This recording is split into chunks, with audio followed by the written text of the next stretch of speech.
दोस्तों, दुनिया में काफी ऐसी रहस्यमयी चीजें और घटनाएं हैं जो आज तक हम इंसानों के लिए एक मिस्ट्री ही बनी हुई है। जैसे कि श्राउड ऑफ ट्यूरिन पर आखिर जीसस क्राइस्ट की डेड बॉडी के निशान कैसे आए, और क्या तूतनखामून का खंजर इस धरती का नहीं बल्कि अंतरिक्ष से आया था।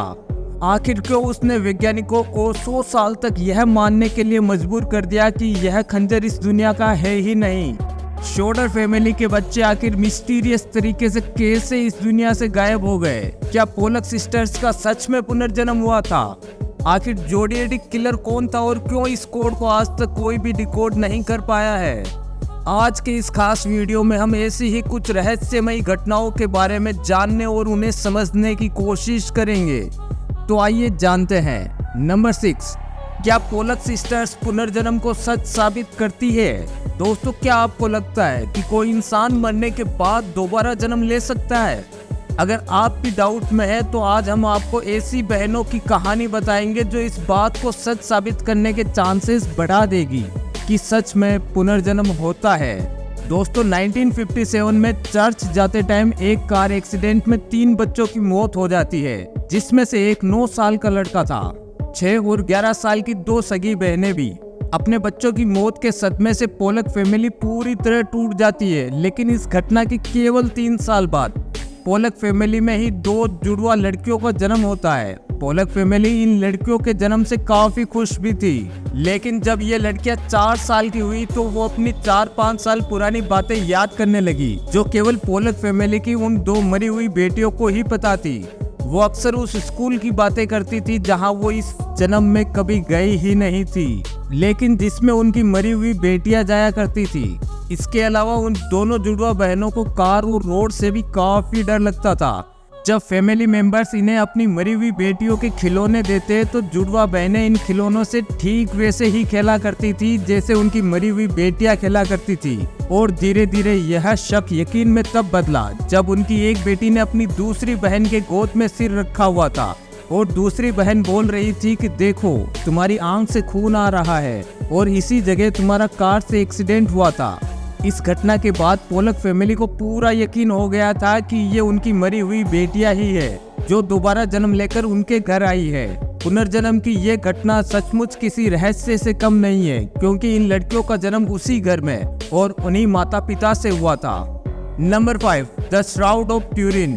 दोस्तों, दरअसल द श्राउड ऑफ ट्यूरिन एक 14 फीट लंबा लिनन का कपड़ा है, लेकिन दोस्तों इस कपड़े में कुछ ऐसा है जो आज भी इस संसार के लिए एक रहस्य बना हुआ है। असल में इस 14 फीट लंबे कपड़े पर एक आदमी का प्रिंट बना हुआ है, जिसके बारे में ये कहा जाता है कि ये प्रिंट किसी और के नहीं, जीसस क्राइस्ट यानी कि यीशु मसीह का है, क्योंकि इस कपड़े पर बने हुए प्रिंट पर ठीक वैसे ही बॉडी और घाव के निशान थे जैसे यीशु मसीह की डेथ से ठीक पहले उनके शरीर पर बने हुए थे। साथ ही ये भी कहा जाता है कि जब यीशु मसीह की डेथ हुई थी तो उन्हें इसी कपड़े में लगाया गया था, तभी से ये निशान इस कपड़े पर देखे जा सकते हैं। पहली बार इस कपड़े को 1354 में एक मशहूर योद्धा जियोफ्रॉय डी चार्नी के पास देखा गया था, जिसके बाद इस कपड़े को 1578 में ट्यूरिन के कैथेड्रल चर्च में रखा गया और तभी से इसे श्राउड ऑफ ट्यूरिन कहा जाने लगा। वैसे इस कपड़े को लेकर काफी कहानियां प्रचलित है, जिसमें से एक मशहूर किस्सा ये भी है कि जब रोमन ने जीसस को क्रूसिफाई किया था तब जीसस की डेथ के बाद उन्हें पूरी रीति रिवाजों के साथ एक लिनन के कपड़े में लपेटकर दफना दिया गया था। लेकिन इस घटना की सबसे हैरानी वाली बात तो ये थी कि उन्हें दफनाने के 3 दिन बाद जब उनके टॉम्ब को दोबारा देखा गया तो उनकी बॉडी वहाँ मौजूद नहीं थी। वहाँ पर सिर्फ एक लिनन का कपड़ा मौजूद था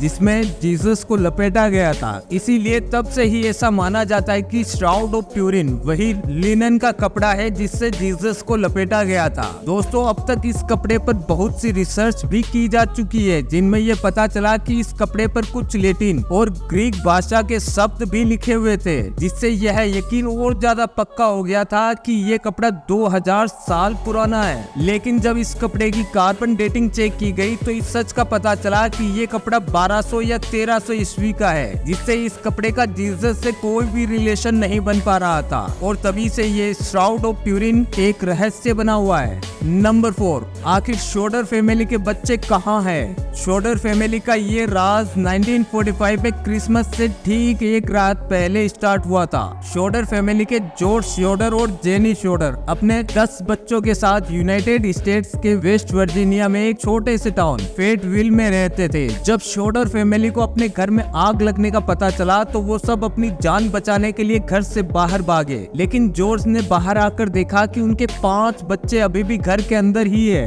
वहीं घर को पूरी तरह से आग की लपटों ने अपने आगोश में ले लिया था। जॉर्ज ने अपने बच्चों की जान बचाने के लिए एक सीढ़ी ढूंढी, लेकिन उस वक्त सीढ़ी गायब थी और उन्हें वो नहीं मिली। तो जॉर्ज ने सोचा कि अपने ट्रक्स के ऊपर चढ़कर वह अपने बच्चों को खिड़की से बचा लेगा, लेकिन उस टाइम उनका एक भी ट्रक स्टार्ट नहीं हुआ। इसके बाद जब जॉर्ज ने आग बुझाने के लिए पानी ढूंढा तो सारा पानी उन्हें बर्फ में जमा हुआ मिला। और तो और जब जॉर्ज के पड़ोसियों ने भी फायर ब्रिगेड को कॉल करके बुलाने की कोशिश की तो उनमें से किसी का भी फोन काम नहीं कर रहा था। आखिरकार घर ऐसे ही सुबह तक आग की लपटों में जलता रहा। 25 दिसंबर की सुबह जब पुलिस शोडर फैमिली के घर पहुंची तो वहां जॉर्ज के 5 बच्चे, उनकी बॉडीज और लाश नहीं थी। लोकल पुलिस को इन्वेस्टिगेशन में पता चला कि उस एरिया की सभी टेलीफोन लाइंस कटी हुई थी। जेनी यानी बच्चों की मां से पूछताछ करने के बाद पता चला कि रात को आग लगने से ठीक 1 घंटे पहले किसी ने उनके घर पर कॉल किया था, लेकिन जेनी ने उस टाइम उन सब बातों पर ज्यादा ध्यान नहीं दिया। पुलिस इन्वेस्टिगेशन में ये और पता चला कि कुछ दिनों से एक अनजान आदमी को जॉर्ज के घर के बाहर देखा जा रहा था, लेकिन उस आदमी और शोडर फैमिली के बच्चों का आज तक कुछ भी पता नहीं चला है।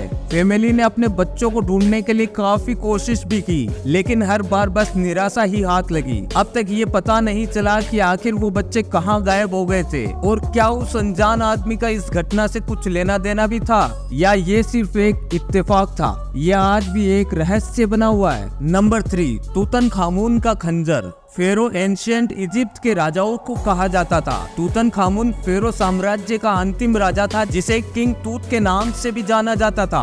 तूतनखामुन की मम्मी पहली बार 1922 में इजिप्ट में मिली थी। तूतनखामुन की मम्मी दरअसल 3 ताबूतों के अंदर दफन थी और जब इस मम्मी को खोला गया था तब उसकी मम्मी के गले में एक ताबीज था और उनकी पूरी मम्मी सोने से बने हुए गहनों से ढकी हुई थी। साथ ही उसकी मम्मी के साथ 2 रहस्यमय खंजर भी मिले थे जिन्हें पहली बार देखने पर लगा कि इनमें से एक खंजर लोहे का और दूसरा खंजर सोने का था। लेकिन दोस्तों असल कहानी बिल्कुल ही अलग थी, क्योंकि जब इन खंजर पर कुछ रिसर्च की गई तो ये पता चला कि ये खंजर असल में लोहे के नहीं बल्कि इन्हें बनाने के लिए किसी मेटेरोइड के मटेरियल का यूज किया गया होगा। एक रिसेंट स्टडी के अनुसार जिस तरह का निकल इन खंजर को बनाने में यूज किया गया है वो निकल अर्थ पर उत्पन्न ही नहीं होता। लोगों का ये मानना है कि ये खंजर तूतनखामुन को दूसरी दुनिया के लोगों ने तोहफे में दिए थे।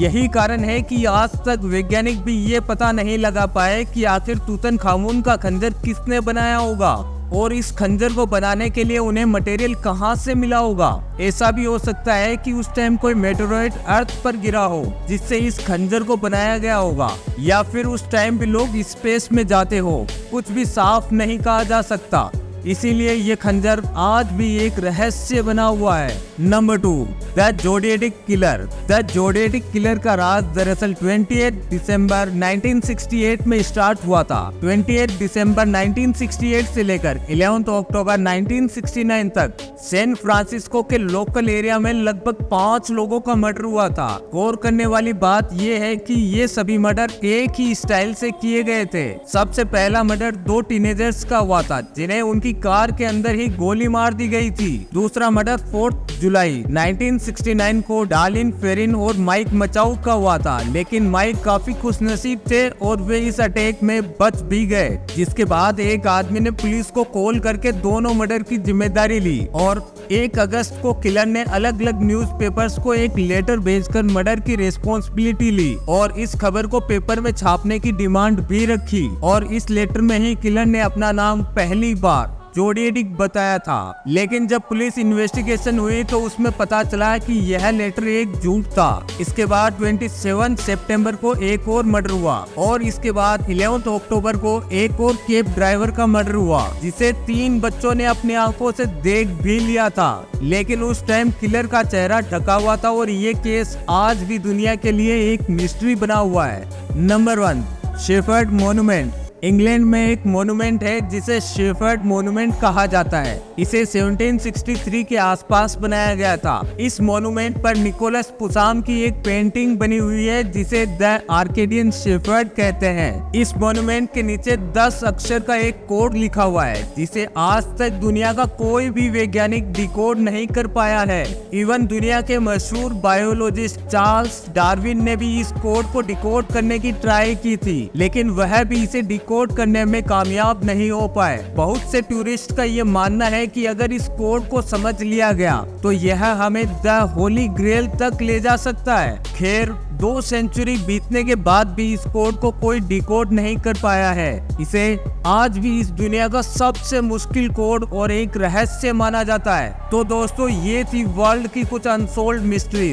अब अगर आपको यह वीडियो अच्छी लगी तो लाइक, कमेंट, शेयर जरूर करें और आप हमारी वीडियो पहली बार देख रहे हैं तो जल्दी से चैनल को सब्सक्राइब जरूर करें, क्योंकि इंटरेस्टिंग वीडियोस का ये सिलसिला यहीं खत्म नहीं होगा। फिर मिलेंगे एक और नए वीडियो में। फिलहाल आज के लिए बस इतना ही।